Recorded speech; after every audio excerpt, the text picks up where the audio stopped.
Gagawa tayo ng homemade na tikoy! Pero kung tinatamad kayong gumawa ng tikoy ay pwedeng bumili, tapos ay gawin nating tikoy cheese lumpia. At pwede mo ding gawing ginataang tikoy na may matamis na mangga. Napakadali lang gumawa ng tikoy at pwede mong lagyan ng flavor. Gaya nito, gumawa tayo ng ube flavored na tikoy. Kaya kung may tikoy kayo dyan, wag lang prito ang gawin. Gawin mong lumpia at ginataan. Okay, so ang gagawin lang natin ay i-mix natin lahat ng ating mga sangkap. So, eto yung ating glutinous na rice flour.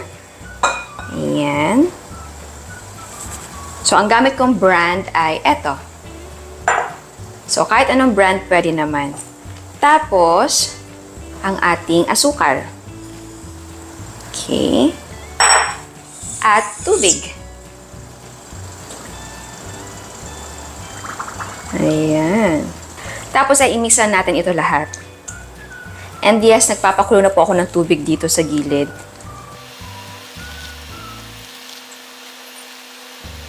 Okay, na-mixan natin ito na mabuti. Wala na mga buo-buo. So, ngayon naman, ang gagawin natin ay i-divide natin siya into 2 equal parts. Bakit? Dahil lalagyan natin siya ng flavor at kulay. Pero kung isang flavor lang ang ilalagay mo at isang kulay lang sa itong mixture natin, ay pwede hindi mo na siya i-divide, syempre. So, i-divide natin siya ngayon. So, itong bowl ang gamitin natin. Ayan, na-divide na natin siya. So, next ay maglagay tayo ng flavor. So, una ay vanilla na flavor. Lagay natin dito. Okay. Dito naman ay ube flavor. So, meron tayong ube na flavor. Okay. Dagdagan natin.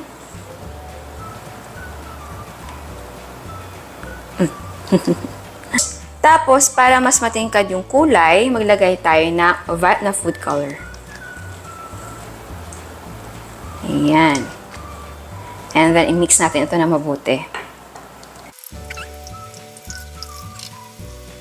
Okay, nagpalit nga pala ako ng steamer, yung malaki na, dahil instead na ito yung gamitin natin, pwede kasi ganito kalaki yung size ng ating tikoy. Pero naisipan ko, bakit hindi Llanera size na lang. Para, yun din, pwede natin ilagay sa mga clear packs. Pero again, pwede naman na dito mo ilagay. Or kahit anong shape ng cake pan pwede. So, ilagay na natin dito yung ating mga tikoy mixture. Ito ay lightly greased na. Ayan. So, ilagay na natin dito yung mga Llanera sa ating steam basket. So, para isa na lang yung pagluto, hindi na batch by batch, mas maigi na malaki. Pero syempre, kung wala kayong malaking steamer, pwede naman yung regular na size na steamer. Sa akin lang is may available na malaki. So, yung gamitin natin, yung malaki na.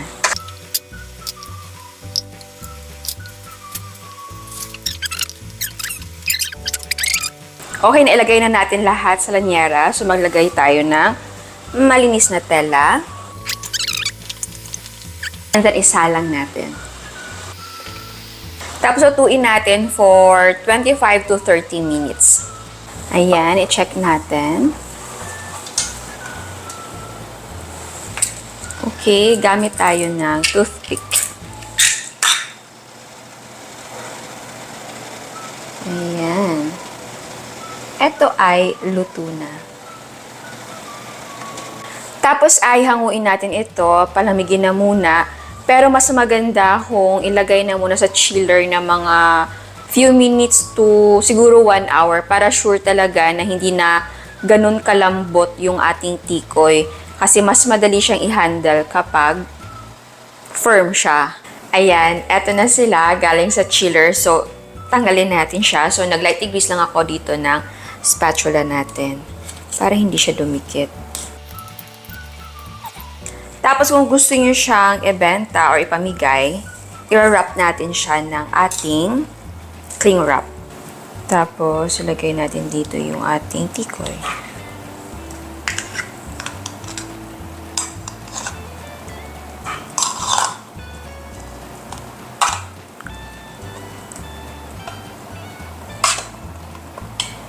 Okay. Ayan. Tapos, i-wrap natin yan. Okay. Yan siya. Tapos, pwede mong ilagay dito sa clear pack. Okay, lagay dyan.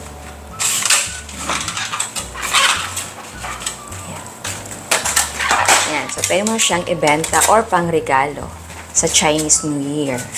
Okay, ngayon naman, ang gagawin natin ay ilalagay natin o ibabalot natin sa lumpia wrapper yung ating tikoy. Tapos lalagyan natin ng keso.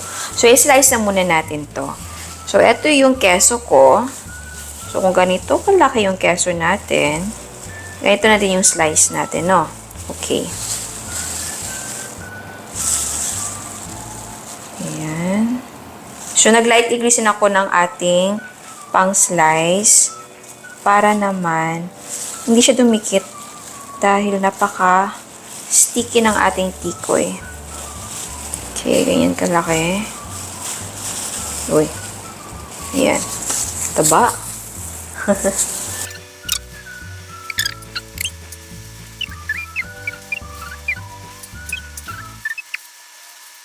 Ayan, na-slice na natin siya. And, o nga pala, tip para hindi dumikit yung tikoy sa ating cutting board, ay naglagay ako ng cling wrap. Tapos, gamit ka ng plastic na gloves para iwas dikit. Okay, so i-wrap na natin siya sa ating lumpia wrapper. Okay, so eto yung lumpia wrapper natin. Napunit na yung akin. So, paglagay tayo dito. Ayan. Tapos, yung ating keso. And then, balutin natin siya.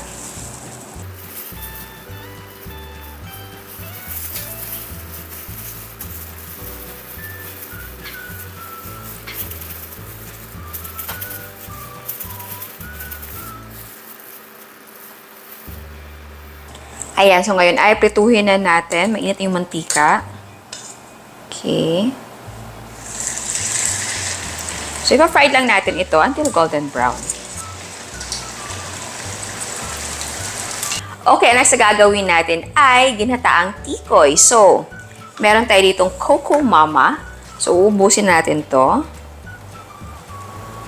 Ayan. Tapos, dahil homemade naman yung tikoy natin, so malambot siya. So, pakukuluan muna natin yung ating gata. Kung ang tikoy naman ay binili sa grocery or sa market, matigas diba yung tikoy na ganon? So, pakukuluan mo na muna yung tikoy para lumambot. Eto sa atin, dahil nga malambot yung tikoy natin, so ang gagawin natin ay magpapakulo na muna tayo ng ating gata. Tapos ay ilagay natin yung ating mangga. Ayan. Okay. Pwede lahat na, pero yung iba gawin nating toppings. Ayan. Tapos kapag kumulo na, tsaka natin ilagay yung ating tikoy. And kung meron kayong sago, pwede kayong maglagay. Pero syempre, dapat luto na muna yung sago dahil hindi mo na maluluto dito yung ating sago. Kapag hilaw pa, nako, matagal. So, dapat lutuin na muna yung sago separately. At para may tamis at dagdag lasa, maglagay tayo ng konti lang na kondensada. Okay. Pwedeng asukal kung gusto nyo. Pero eto kasi para may, alam mo yun, milky na lasa. Kaya kondensada yung gamit natin. Tapos, paglagay tayo ng konting vanilla essence. Ayan. And konting asin. Ayan. Kumukulo na siya.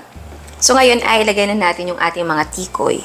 So, again, gamit tayo ng plastic gloves para hindi siya dumikit sa kamay. Ayan. So, yung gamit ko dito ay yung ube natin na tikoy. Pwede naman yung plain lang. Pero, para kitang-kita naman yung tikoy natin dahil puti yung ating gata, eto ng ube ang gamitin natin.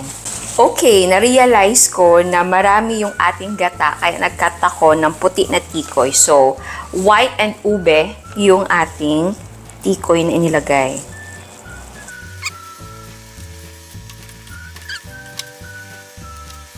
And eto na siya. O nga pala, yung cut na ginawa natin dito sa tikoy ay bite size. And meron tayong extra na keso dun sa ating binalot na tikoy and cheese. So, ilagay na natin to. Kung gusto niyo pa magdagdag, pwede. Pwede kayo mag-grate ng cheese. Okay naman ang cheese dahil di ba yung cheese ay maalat-alat. So, bagay siya dito sa ating ginataan. Okay? Okay na to, so mag-plating na tayo. Ayan, so tikman na natin. Unahin natin yung ating ginawang tikoy. Ayan.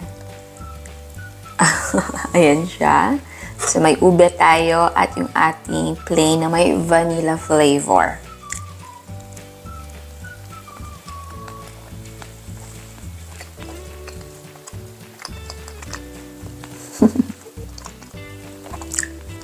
Chewy na malambot.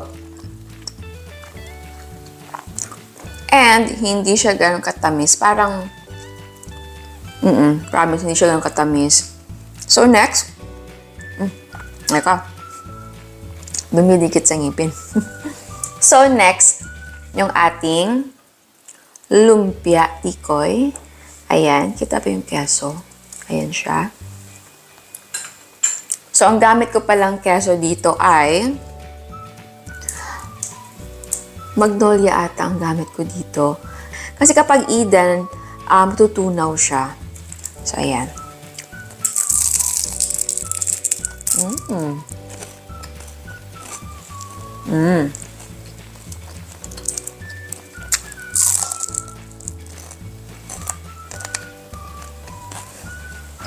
Alam nyo, kapag gumawa kayo ng lumpia na tikoy, talagang lagyan nyo ng keso. Dahil nakabalanse siya. Ang sarap ng combination ng dalawa. Next naman ay tikman natin yung ating gata tikoy. Alam nyo ba, excited ako dito dahil ang bango-bango niya. Kuha tayo ng konti. Ayan.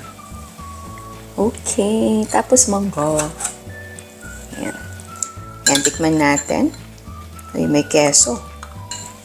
Ayan.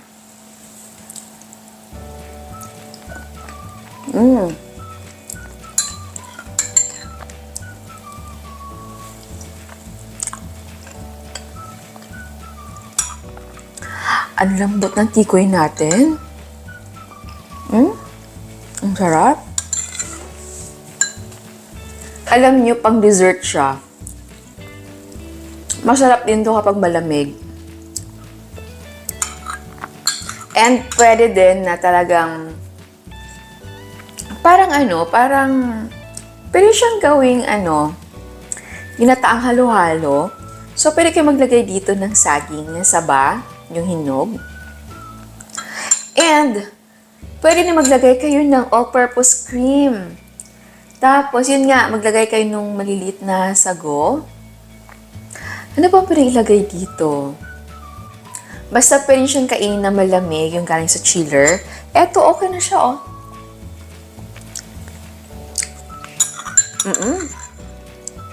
And yes, maganda na may keso talaga siya. Kung tinatamad kayo gumawa ng tikoy, homemade tikoy, pwede kayong bumili. Tapos, gawin yung ginataang tikoy or lumpiang tikoy dahil masarap talaga siya. And ano pa ba yung pwedeng gawin sa tikoy? Yung parang may latik. Diba? Parang palitaw din. Bagay din dito. Ilalagay ko sa description box para pwede hindi na kayo gumawa nung palitaw. Basta ilalagay ko sa description box dahil para magawa nyo yung latik natin. Dahil bagay din yan dito sa tikoy. Actually, itong idea na ito ay marami na din sa social media. Pero ngayon ko lang siya nagawa and yes, masarap talaga.